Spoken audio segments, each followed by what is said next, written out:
What's up guys, welcome to another Marvel Universe Toyline review. Here we'll be reviewing Silver Surfer.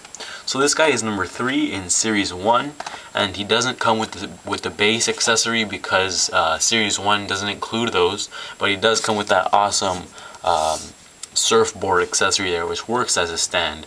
So we'll get right to it. Let's take a quick look at the packaging. This one features artwork by Frank Cho. I think it's okay, not my favorite, but it's alright. And then there is the lettering, Silver Surfer, in the black and gray background. So the back, number 3, there's the picture. It's kind of weird that they added a waist joint, a waist rotation joint on the picture, but on the actual figure it doesn't have that. There's the bio. If you want to pause and read, do it now. And then there's the other 3 figures in the wave: Spider-Man, Punisher, and Iron Man. And then there's Nick Fury. So there you go. We'll first start off with the paint apps on Silver Surfer. So he's a solid glossy silver. Very consistent throughout, very comic accurate. It has no shading, but as you can see, it's really cool. It's shiny, almost metallic, but not quite.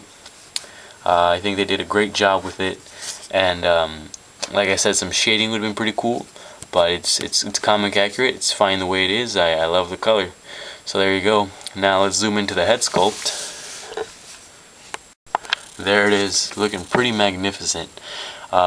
He's got the it looks like dark lines around the eyes to make the eyes pop out more, and he's got those alien eyes. Absolutely like this. Love this head sculpt. Very well done. No complaints at all about the paint apps or the head sculpt, so that's very well done. And then the surfboard, it's got the same color, except that the surfboard isn't as shiny. The paint isn't as glossy. This one's more of a dull gray, as you can see there. The surfboard is kind of dull, but the figure is very glossy. So there you go with that. And for paint apps, I'm gonna give this guy an 8 out of 10. I think they did an excellent job. I just think maybe some shading would have been nice, but other than that, absolutely awesome paint job. So now we'll go on to articulation. The head rotates 360 degrees. It's got a upper ball joint. It's got a ball joint shoulder, upper bicep rotation, single jointed elbow, rotates at the forearm. It's got an ab crunch, torso rotation.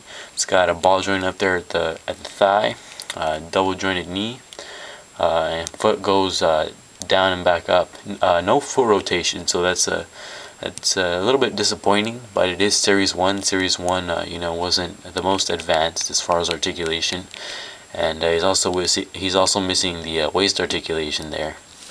So on articulation, I'm going to give this guy an 8 out of 10, just because for its time, because this is Series 1, very early, in the early stages of the MU Toyline, of the Marvel Universe release, in the early stages. It was pretty standard articulation, and this is pretty good articulation for that time. So it's going to be an 8 out of 10 on articulation. So really quick, let me show you guys the detail on the surfboard. Very plain, very basic, but that's how it was in the comics, so I've got no complaints with it. It's got those 3 stripes in there. It's sort of a trademark for the surfboard. And then it's got these 2 pegs, so it works as a sort of a base. You put in one peg here, 1 foot there, the other foot there. Just that there's a problem that the 2 pegs are very far apart, and because it's got no ankle rotation, the ankles just go up and down, they don't rotate. So what happens is that you put 1 foot in one peg, and they end up having to stretch.